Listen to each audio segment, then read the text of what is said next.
টানা কয়েক মাসে বাড়ছে রপ্তানি আয়, মাসে আসছে $500 কোটি বেশি, যা রিজার্ভ বাড়াতে সহায়ক হবে। তবে এখনও ছোঁয়া যায়নি রপ্তানি লক্ষ্য। বিষয়টি নিয়ে সংশয় প্রকাশ করেছে বিকেএমইএ। নিট পোশাক মালিকদের এই সংগঠন বলছে আইডি হিসাবের সঙ্গে রপ্তানি তথ্য মেলে না। বিশ্লেষকরা বলছেন যুক্তরাষ্ট্র নির্ভরতা থেকে বেরিয়ে পণ্যের বিকেন্দ্রীকরণে কাজ এগিয়ে নিতে হবে।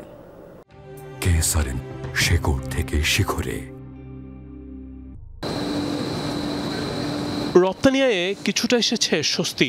মাসে আসছে গড়ে $500 কোটি বেশি রপ্তানি আয়।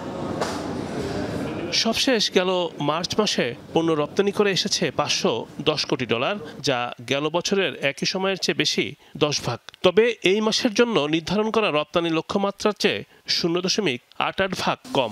বলা হচ্ছে রপ্তানি হলেও পোশাকের সঠিক দাম এখনও দিচ্ছে না ক্রেতা প্রতিষ্ঠান। যেইভাবে আমাদের ওভারহেড কস্ট ইনক্রিজ করছে, বাট একইভাবে কিন্তু আমাদের প্রাইস বাইরেরা বাড়াচ্ছে না, অর্ডারস কিন্তু একইভাবে আসছে না আমাদের দেশে।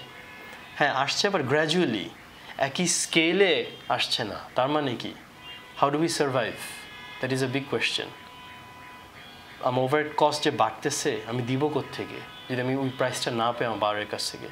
নানামুখী উদ্যোগ নেওয়া হলেও ঘুরে ফিরে রপ্তানিতে যেন তৈরি পোশাকে নির্ভরতা। অর্থ বছরের 9 মাসে এই খাত থেকে এসেছে $3,700 কোটি রপ্তানি আয়। তবে লক্ষ্যমাত্রা থেকে এই অঙ্ক কম। নিট এবং ওভেন থেকে এসেছে রপ্তানি আয়ের বড় অংশ।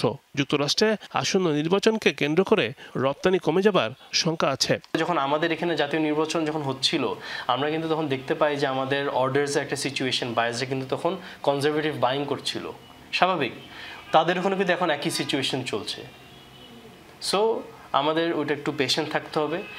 উদ্যোক্তারা বলছেন রপ্তানি উন্নয়ন ব্যুরো বা ইপিবি রপ্তানির যে তথ্য দিচ্ছে তার সঙ্গে বাস্তবতার মিল নেই। আসলে গত কয়েক মাস যাবত যে রপ্তানির ফিগারটা দেখানো হচ্ছে ইপিবির থেকে, সেটার সাথে আমরা একমত নই। আমরা আগেও বলেছি, এবং এ মাসেও যেটা $5.1 বিলিয়ন রপ্তানি হয়েছে বলে বলা হয়েছে, আমি জানি না এটা আমাদের সাথে কোনোভাবেই হিসাবে মিলে না। বিকেএমই থেকে, বিজিএমই থেকে আমরা ইউডি দেই।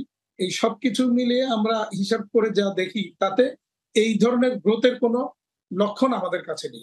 টিকে থাকতে হলে পণ্যের বিকেন্দ্রীকরণের বিকল্প নেই। রপ্তানি খাতের প্রবৃদ্ধির জন্য আমাদের যে পণ্যের বৈচিত্র্যকরণ করার প্রয়োজনীয়তা আছে, মধ্যপ্রাচ্য এবং ইস্টার্ন ইউরোপ এই সমস্ত দেশগুলোতে আমরা রপ্তানি বাড়াতে পারি কিনা সেটা আমাদের চেষ্টা করতে লাগবে। এই যে আমেরিকার উপর নির্ভরশীলতা, আমেরিকা এবং ইউকে বা ইউরোপিয়ান ইউনিয়নের উপর যে বাজারের নির্ভরশীলতা, সেটা থেকে উত্তরণের চেষ্টা করতে লাগবে আর কি। তৈরি পোশাক থেকে আসে মোট রপ্তানি আয়ের 85 ভাগ। পণ্য রপ্তানির তালিকায় আছে চামড়া ও পাট সহ অন্যান্য পণ্য। রিমন রহমান, যমুনা নিউজ, ঢাকা।